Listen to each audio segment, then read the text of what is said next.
Ciudadanos del Cielo, con el Padre Manuel Horta.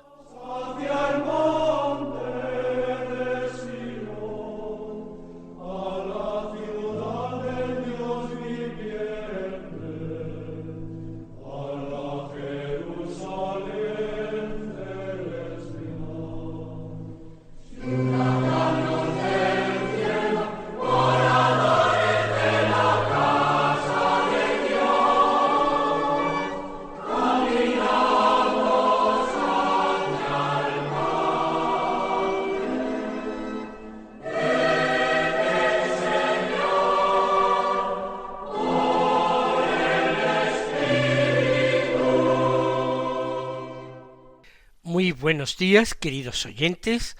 Damos comienzo a una nueva emisión del programa Ciudadanos del Cielo. Vamos a acercarnos hoy a otra figura que la Iglesia, nuestra Madre, nos propone como modelo de Evangelio encarnado.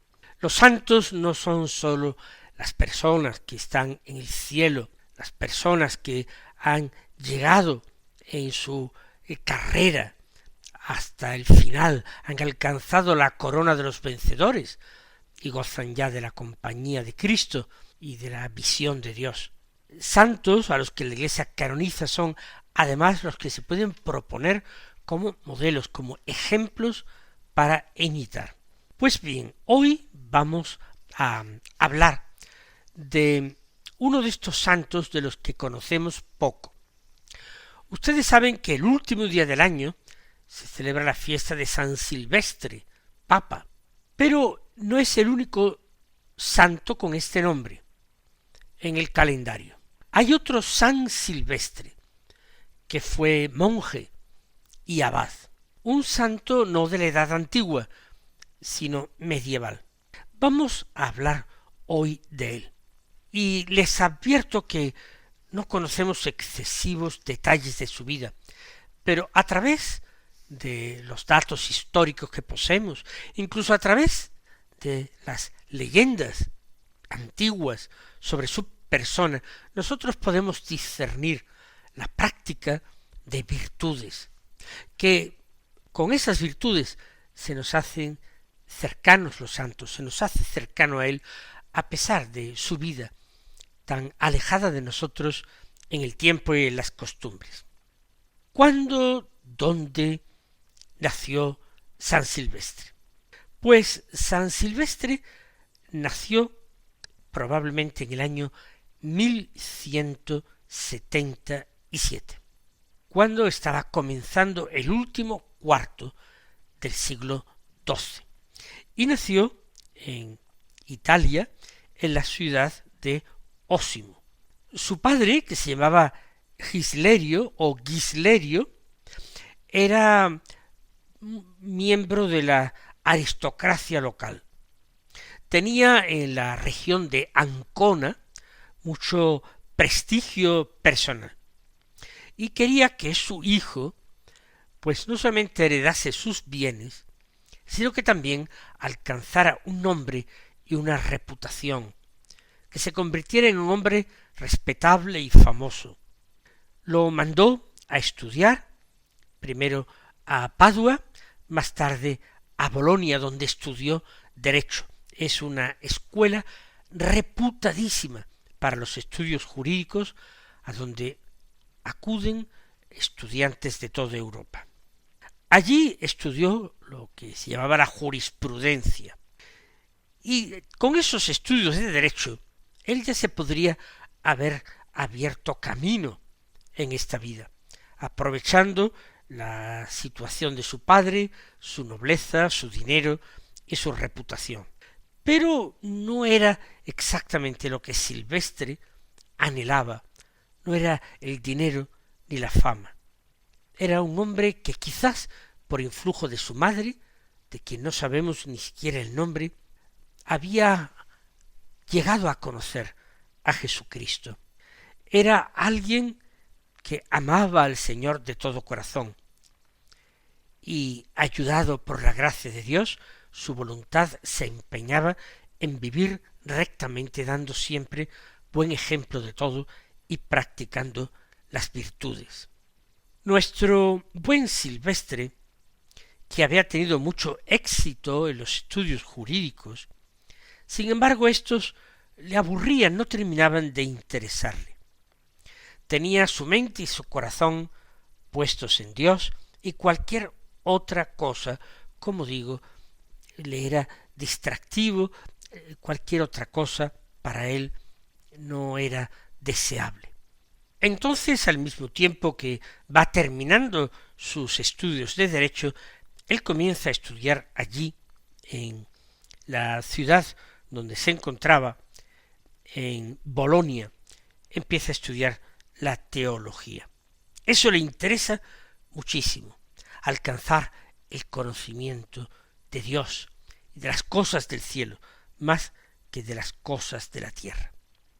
El padre se enteró y se puso furioso, de forma que cuando en una ocasión Silvestre volvió a Osimo, a su casa, el padre, que tenía cerrada la puerta, le preguntó desde dentro: ¿y tú quién eres?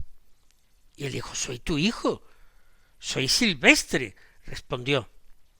Y el padre Gislerio le dijo: tú no eres mi hijo, un teólogo no puede ser mi hijo. Cuando venga mi hijo, el abogado, el jurisconsulto, entonces lo admitiré en mi casa, pero no conozco a ninguno que sea teólogo ni que estudie para ello. Y lo dejó a la puerta.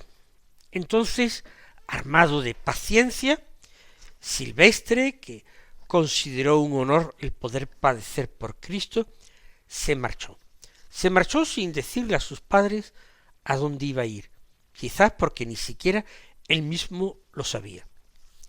Pero quien se pone así generosamente en manos de la providencia, encontrará ciertamente en Dios a un guía seguro que lo conducirá incluso por los caminos de la tierra.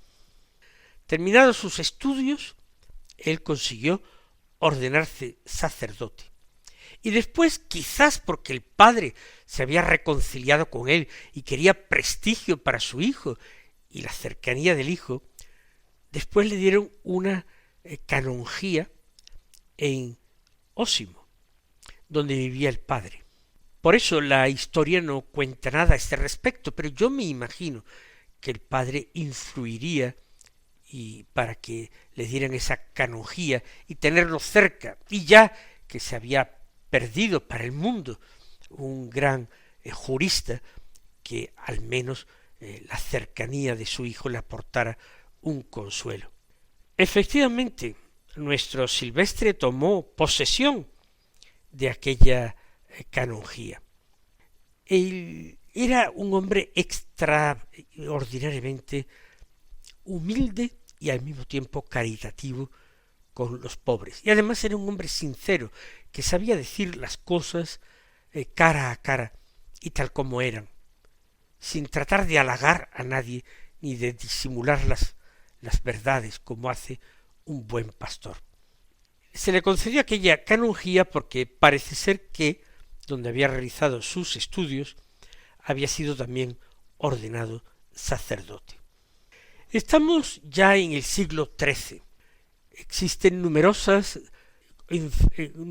contiendas y enfrentamientos entre los partidarios en Italia del emperador, del Sacro Imperio, y los partidarios del Papa. Se enfrentan incluso en campos de batalla güelfos contra gibelinos, gibelinos contra güelfos. Había realmente un enfrentamiento fratricida entre las ciudades de Italia, y no solo entre ciudades, sino entre familias, entre personas. Y en esa época fue cuando Francisco de Asís oyó entre las ruinas casi de San Damián cómo el Cristo le hablaba y le decía: afianza mi casa que se cae, o reconstruye mi casa porque se derrumba. Aquello lo escuchó Francisco y nosotros, a otro nivel, intuimos que Silvestre tuvo que escuchar algo parecido, porque él también fue el constructor y el reconstructor de muchos edificios eclesiásticos, iglesias y monasterios, y esto en el grandioso siglo XIII. Se cuenta que un día Silvestre fue al entierro de un pariente suyo, allí en Ósimo. Parece que este pariente, durante toda su juventud y su edad adulta, había sido muy alabado porque era un hombre muy guapo y todo el mundo se lo reconocía. Tenía una tez blanca, muy hermosos y vivos los ojos. Sin embargo, Silvestre tuvo la ocasión de descubrir el ataúd y encontrarse realmente en plena podredumbre el cadáver de aquel pariente suyo. Esto lo conmovió profundísimamente, algo parecido con lo que ocurrió, según la leyenda, a San Francisco de Borja, tener que contemplar en Granada, antes de la definitiva sepultura de la emperatriz Isabel de Portugal, verla en estado de descomposición. Parece que a Francisco de Borja lo conmovió profundísimamente y, sin lugar a dudas, a San Silvestre también. A partir de ese momento, ese canónigo de aquella iglesia local de Ósimo se dio cuenta de que no podía vivir ya más para el mundo. En el sepulcro de San Pedro Damiani, al que había visitado Silvestre como peregrino, en el sarcófago él había leído unas palabras: lo que tú eres, yo lo fui, y lo que yo soy ahora, tú lo serás. Y esas palabras seguramente se le vienen a la memoria ahora y con la contemplación de aquel cadáver del pariente suyo. Entonces decide emprender vida más perfecta. Recordó el texto evangélico del que quiera venir en pos de mí, que se niegue a sí mismo, que cargue con su cruz y me siga. Y entonces Silvestre renunció a esa canonjía que probablemente a costa de esfuerzos, incluso de dinero, habría obtenido su padre para él, y se marchó de la ciudad y buscó a un lugar solitario y apartado en el que vivir en total pobreza y solo para Cristo, enterrando definitivamente todas las ambiciones humanas. Y así vivió durante un tiempo en un lugar apartado como un eremita, concretamente en un monte que estaba cercano de la ciudad de Fabriano. Allí él parece que vive una segunda conversión. Allí se da cuenta de la vaciedad, de las comodidades, de las riquezas, del placer, de las que él había estado disfrutando. Allí tiene experiencias místicas extraordinarias. Hay santos que le visitan de una forma sensible, visible, y conversaba con ellos y era instruido y formado por ellos. Pasaba horas en oración, de rodillas, muchas veces en un rincón de su gruta, otras veces en tierra, postrado en tierra, rezaba. Dormía siempre sobre ramas puestas en el suelo, como penitencia. Y la cena era siempre, sin cambiar, un cuenco con unas hierbas cocidas y un vaso de agua fresca. Con este género de vida, y a la vez con su paciencia para acoger a todas las personas que venían en busca de ayuda, de consejo, o incluso sedientos de penitencia, ansiando el perdón de sus pecados, de esta manera empieza a correr la fama de su santidad por todas partes. Entonces empiezan a fluir personas, y él, viendo que era muy difícil que todos vivieran con el mismo orden, la misma austeridad, el mismo espíritu de oración que él practicaba de una forma eremítica, decidió fundar un monasterio, agrupar a todos aquellos que habían venido precisamente atraídos por su fama de santidad. Y funda un monasterio, le llaman el Fano, en un monte, y se ve cerca de la ciudad de Fabriano. Allí en el monasterio, pues él pone esto, el modo de vida de aquellos hombres, y les pone un hábito común, que era curiosamente una túnica azul con un ceñidor azul también, y un escapulario que les caía sobre el pecho y espalda, también de color azul. El éxito de esta fundación atrajo a muchísimas personas, no solo hombres, sino mujeres que también se pusieron bajo su obediencia y emprendieron vida monástica en un monasterio cercano al de los hombres. Él les daba la regla de San Benito, que ya era pues muy practicada en su tiempo, aunque no tenía relación directa con la orden de San Benito, vivían según esa regla. Eso sí, él tomó decisiones que lo apartaban mucho de las costumbres de los benedictinos.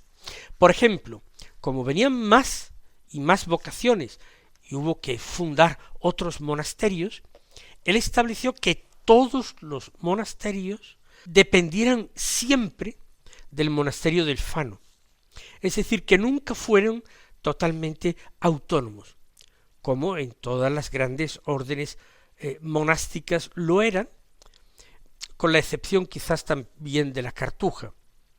Por tanto, el superior del Fano era el superior para toda la orden y su autoridad estaba por encima de los superiores de los distintos monasterios.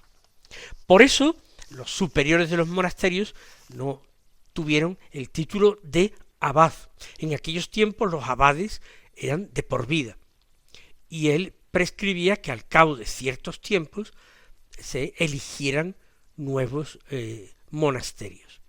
San Silvestre practicó la sencillez y la humildad de una forma extraordinaria, nada que ver con la grandeza y el boato con que algunos abades de la época pretendían ser tratados, que eran verdaderos señores feudales.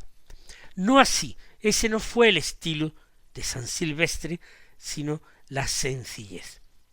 Y creo que ninguno de ustedes, queridos oyentes, se sorprenderá si les digo que su modo de proceder suscitó en muchos envidias y persecuciones.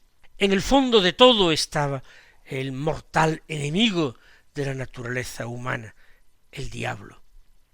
El diablo lo persiguió con un odio implacable, como ha perseguido también a grandes santos, a los que ha atormentado no solamente en su espíritu, sino hasta en su cuerpo.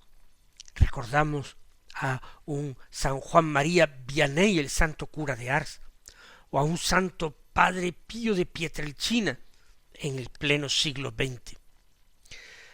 El diablo lo persiguió, primero suscitando la idea en él mismo de que no estaba haciendo lo correcto, de que estaba haciendo el ridículo, que se estaba arrogando una sabiduría que no tenía y dejándose llevar por la voluntad de poder para gobernar a tantos monjes.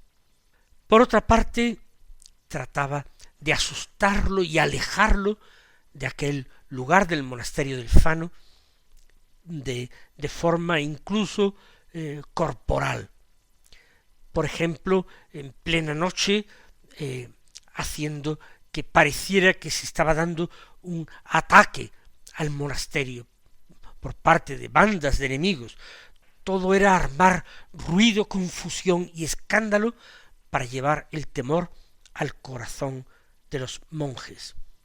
De hecho, en aquella ocasión, a pesar de que otros monjes estaban asustados, Silvestre salió y levantó la mano con una sonrisa incluso cargada de ironía, viendo de qué forma tan estúpida trataba de aterrorizarle el demonio, a él, que tenía consigo a Cristo.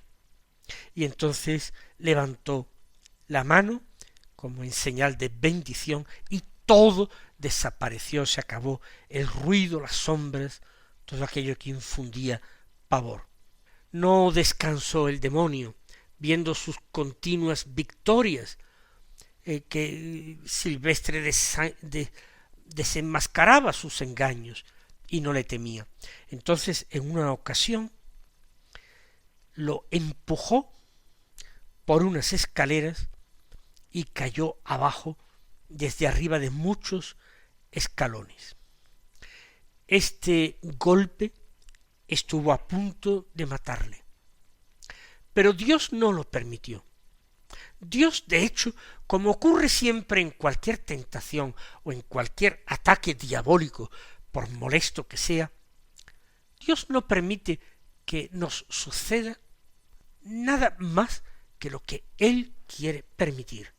Lo demás le está vedado al demonio, de tal manera que quedó muy quebrantado y malherido por la caída, lo tuvieron que llevar a su celda entre varios monjes y allí pues quedó tendido, pero la Santísima Virgen, según tradición, lo visitó en su celda y le tocó y le curó inmediatamente. También Silvestre era también amantísimo de la Virgen María. Estaba ya muy mayor, era muy anciano, se trataba ya del año 1267. Tenía exactamente 90 años, o lo iba a cumplir aquel año. Una edad muy avanzada y más en el siglo XIII. Había trabajado mucho, había fundado muchos monasterios, había sido un gran penitente, y eso, y muchísimos años, y su cuerpo ya no pudo más. Su alma fervorosa se mantuvo en oración hasta el final, y después voló al cielo. Los monasterios que él dejó a su muerte formaron una congregación que terminó con los años uniéndose a la orden benedictina, la congregación de los silvestrinos, los que tienen por padre y fundador a San Silvestre abad. Mis queridos hermanos, recibid la bendición del Señor y hasta la semana que viene, si Dios quiere.